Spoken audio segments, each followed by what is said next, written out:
আরাফাত, আপনাকে দিয়ে এই যখন জাতিসংঘ, ইউনিসেফ তারাও যখন কোনো প্রজেক্টের ব্যাপারে নেতিবাচক মতবাদ দেয়, তখন সেই প্রজেক্টের পক্ষে অবস্থান নেওয়া কি কঠিনতর হয়ে ওঠে নাকি, বিশেষ করে পরিবেশগত ইস্যুতে?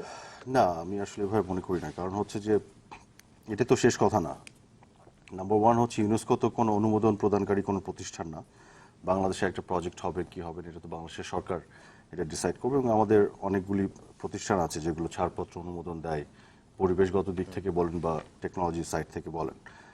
তো ইউনেস্কোর মূল কনসার্নটা হচ্ছে কিন্তু আসলে পরিবেশ বা আপনার কি বলে একটা পাওয়ার প্ল্যান্ট, এগুলোর ব্যাপারে কিন্তু তার চেয়ে মূল যে জায়গাটি নিয়ে তারা ফোকাস করেছে, তাদের যে আপনার ওয়ার্ল্ড হেরিটেজ তারা যে সাইটটাকে ডিক্লেয়ার করেছে। যেমন ধরেন তাজমহলকেও। তবে এখানে আমি একটু রেক্টিফাই করে রাখি, মানে আমার দর্শক যাতে ভুল না বোঝেন, ইউনেস্কো জাতিসংঘ কিন্তু হুবহু ইউনেস্কোর রিপোর্ট কোভাবে বলে নাই।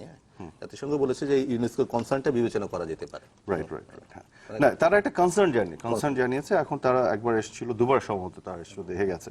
এখন যেটি হচ্ছে কি, গভর্নমেন্টের তরফ থেকে তো বলা হচ্ছে যে তারাও এই তাদের প্রতিক্রিয়ার ব্যাখ্যাটা দিবে, এবং তারা গভর্নমেন্ট থেকে যেটা বলা হচ্ছে যে তাদের যে কনসার্নটা দেওয়া হয়েছে এবং যে রিপোর্ট আকারে যেটি এসছে সেখানে আসলে ওই অর্থে সায়েন্টিফিক কোনো ব্যাখ্যা বিশ্লেষণ বা ওই জায়গা থেকে দেয় না, একটা ঢালাও একটা কনসার্ন ব্যাপারটা বলা হয়েছে। তো এখন যেটা হচ্ছে কি, আপনার যেটা আমি বলতে যাচ্ছি যে ইউনেস্কোর কিন্তু মূল কনসার্নটা হচ্ছে ওয়ার্ল্ড হেরিটেজ সাইট যেটা ডিক্লেয়ার করছে। ওই দিক থেকে যদি আপনি দেখেন, ওই ওয়ার্ল্ড হেরিটেজ যেটা, সেখান থেকে তো 69 কিলোমিটার দূরে রামপাল পাওয়ার প্ল্যান্টটা, তাই না? তো ইউনেস্কোর তো ওই এন্টায়ার সুন্দরবন নিয়ে চিন্তা করার কথা না, মানে এটা তো তার ম্যান্ডেটও না, সে তো ওয়ার্ল্ড হেরিটেজ সাইট নিয়ে কথা বলার কথা। তাহলে একটা প্রথম প্রশ্ন এখানে আসতে পারে, 69 কিলোমিটার দূরে যেটা তাদের কনসার্ন এরিয়া, সেখান থেকে এত দূরে হলে তাহলে তো এই ধরনের মানে প্রতিক্রিয়া আসার কথা না নর্মালি। এখন যদি তারা এটার বাইরে যে সুন্দরবনের প্রান্ত সীমা পর্যন্ত তাদের কনসার্ন ব্যাখ্যা করতে যায়, ঠিক আছে, সেটা তারা করেছে, ফাইন। গভর্নমেন্ট তো এই তাদের যুক্তি তুলে ধরবে সায়েন্টিফিক, এবং গভর্নমেন্টের তরফ থেকে যেটি মূলত বলা হয়েছে সোফার, যেটা আমরা জেনেছি, সেটা হচ্ছে যে ইউনেস্কোর এই প্রতিবেদনটি একটি মানে সায়েন্সের উপর বেস করে না, মূলত এই বিরোধী যে প্রোপাগান্ডাগুলি হচ্ছে বা ধরেন যে জনমত তৈরি করার প্রচেষ্টা হচ্ছে, সেগুলো থেকে একটা ধারণা নিয়ে পারসেপশন বেস একটা তারা করেছে। তো যে কারণে তারা বলছে যে ধরেন একটি power plant, coal base power plant, thermal power plant সাধারণত যে ক্ষতিগুলো করতে পারে, বা পুরনো ধরেন 70s 80s এর সময় যে ক্ষতিগুলি করতে পারে বায়ুর উপরে বা আপনার পানি এবং মাটির উপরে যে দূষণ বা ক্ষতিগুলো হতে পারে, সেগুলোকে তারা বলেছে এখানে, এবং গণনায় ধরে তারা তাদের প্রতিক্রিয়া দিয়েছে। কিন্তু তারা কিন্তু ওই যে যে সাধারণ অর্থে যে ক্ষতিগুলো করতে পারে সেটাকে মিটিগেট করার জন্য যে টেকনোলজি ইনকর্পোরেট করা আছে ডিজাইনে, সেটা কিন্তু তারা এখানে আনেনি তাদের প্রতিবেদনে। গভর্নমেন্ট এখানে একটা গ্যাপ দেখছে, যে কারণে গভর্নমেন্ট এই জায়গাগুলি ব্যাখ্যা করে তাদেরকে দিবে। তারপর আমরা দেখি, এটা তো শেষ কথা নয় এবং এটা ফাইনাল ইয়ে না। আরেকটা জিনিস আপনি খেয়াল করে দেখেন, ইউনেস্কো কিন্তু আপনার ওয়ার্ল্ড হেরিটেজ সাইট নিয়ে তার কনসার্ন, তার কিন্তু মূলত যদি আপনি দেখেন যে পরিবেশ বলেন বা আপনি পাওয়ার মানে এনার্জি সেক্টরে যদি দেখেন যে কারা মূলত এগুলো নিয়ে কাজ করে, আপনি ইউএনডিপির ইউএনআরইডি একটা সংস্থা আছে, ফাও, এরাও কিন্তু এগুলো নিয়ে কাজ করে। এইসব ডিপার্টমেন্ট থেকে কিন্তু যারা মূলত এগুলো নিয়ে কাজ করে, কোনো আপত্তি কিন্তু কখনোই আসেনি। ইউনেস্কোর মূল আপত্তি কিন্তু আপনার ওয়ার্ল্ড হেরিটেজ। ডক্টর মোহাম্মদ তানজিমউদ্দিন খান, আপনার কাছে একটু যেতে চাই, সেটি হচ্ছে যে আমরা শিরোনামটা দিয়েছি রামপাল রাজনীতি, এর ভিতরে পরিবেশের সুন্দরবন ধ্বংস বাংলাদেশের একটি নাগরিক চায়। আমি সর্বশেষ একটি ছোট্ট কথা একটু বলে নিতে চাই ওনার ওখানে যাওয়ার আগে, সেটা হচ্ছে যে ইউনেস্কোর বিষয়টি এখনই সর্বশেষ একটি ঘটনা ধরে আলোচনা করার কোনো সুযোগ নেই, কারণ আমরা দেখতে চাই সরকার জবাব দেওয়ার পর তারা কি বলে। আমরা একটু কারেকশনস করতে চাই ডক্টর বাইজ কবে যাওয়ার আগে। দেখুন, সাবক্রিটিক্যাল থেকে আলট্রা সুপার ক্রিটিক্যাল, মানে সাবক্রিটিক্যাল থেকে সুপার ক্রিটিক্যাল, তারপর আলট্রা সুপার ক্রিটিক্যালে আপনার এফিসিয়েন্সি 15%, হুইচ যে পরিমাণ কয়লা আপনার লাগছে তাতে 15% কম কয়লা লাগবে যদি আপনি আলট্রা সুপার ক্রিটিক্যালে যান।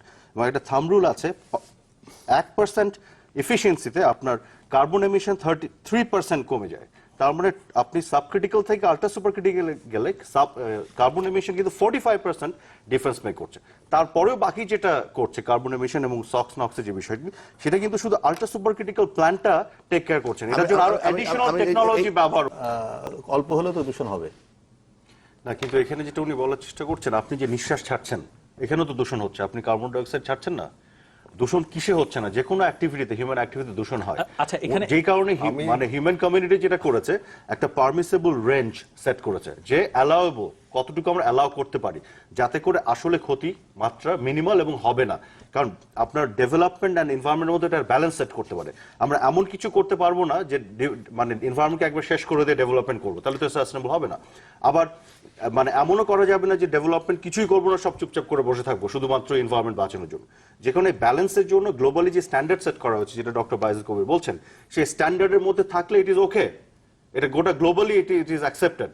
সো উনি যেটা বলছে যে এখানে যে টেকনোলজিটা ইনকর্পোরেট করা হচ্ছে ইন দ্য প্ল্যান, এখানে যেটা দেখা যাচ্ছে যে it is within the permissible range, so that should be okay for the any আপনার ফরেস্ট ইকোসিস্টেম। অনেকক্ষণ একটু চুপ করেছেন, একটু যদি বলি উনার কথার সূত্র ধরে যদি একটু ভাগ করে নিই দুভাবে, যেমন একটা হচ্ছে ধরেন দূষণ যেটা ওই যে SOx, NOx and carbon emission, এগুলোর কথা যেটা বলা হচ্ছে, fly ash and bottom ash, এগুলোর কথা একটা। আর একটা হচ্ছে পানি রিলেটেড যে প্রবলেম, যেহেতু কয়লাটা তো পানির পশু নদী হয়ে আসবে, দুই ভাগ যদি করে নিই, তো একটা যদি ধরে নেই যে ধরেন ফরেস্ট ইকোসিস্টেমের জন্য যে গ্লোবাল স্ট্যান্ডার্ড সেট করা আছে এবং সেই স্ট্যান্ডার্ডের ভিতরে এই টেকনোলজি এটা টেক কেয়ার করছে কিনা, এবং আমরা যদি এখানে এগ্রিও করি যে হ্যাঁ অ্যাকর্ডিং টু ডক্টর বাইজিদ যেটি বলছেন, বাইজিদ কবির যেটি বলছেন যে হ্যাঁ যে গ্লোবাল স্ট্যান্ডার্ডের অনেক নিচে থাকবে SOx, NOx emission, carbon emission এগুলো, এবং এটা যদি এগ্রিও করি, তারপরও উনি যেটা বলার চেষ্টা করছেন যে এটা ম্যানগ্রোভ ফরেস্ট, এটা হলেও আমরা যেহেতু এটা পানির সাথে সম্পৃক্ত এবং পানি দিয়ে আসবে, তাহলে এই ব্যাপারে কোনো কথা আছে কিনা। So let's take a look at that.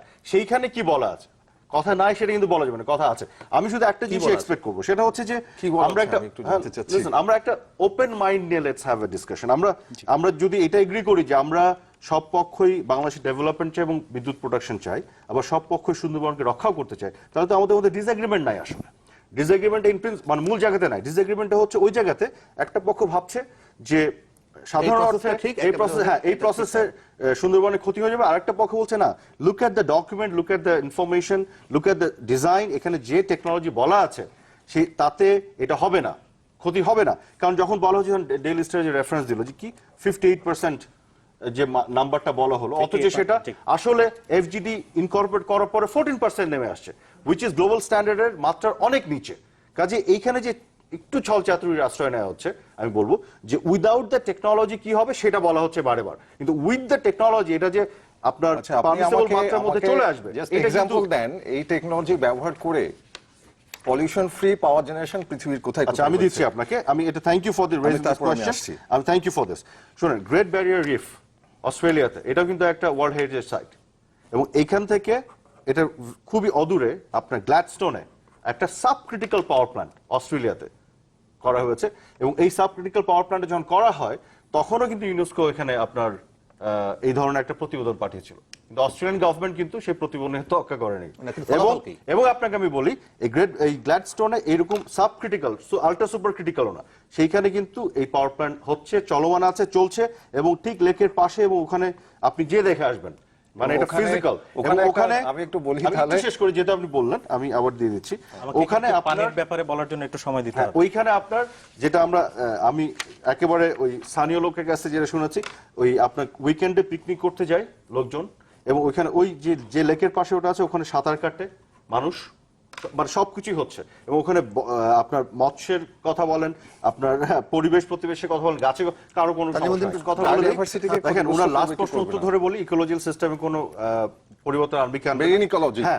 অবশ্যই আনবে, পরিবেশও ক্ষতিগ্রস্ত হবে এবং সুন্দরবন ধ্বংস হবে যদি উনারা যা যা বলছেন এগুলো সত্য হয়। কিন্তু ইন্টারেস্টিংলি সায়েন্স যেটা বলছে, উনারা যেগুলো বলছে, এবং এই টেবিলে বসে উনি যে কথাগুলি বললেন, এগুলো একটাও সত্য না। এখনো কোনো সায়েন্স আবিষ্কৃত হয়নি, কিন্তু বলছে কোনো টেকনোলজি আবিষ্কৃত হয়নি যেটাতে উনি নিজেই বলছে কোল বেসড পাওয়ার প্ল্যান্ট থেকে পাওয়ার প্রোডিউস করা যেত, মানে লেস দেন। এবং উনি কিন্তু বলছেন, আমি ইপিআই এর एग्जांपल দিয়েছি, কথা হচ্ছে আসাদ মনসুরের যে পাওয়ার প্ল্যান্ট, আপনি যদি তথ্যগুলি বিভ্রান্তিমূলক দেন তাহলে ক্ষতি হবে, সত্য তথ্য দিলে ক্ষতি হবে।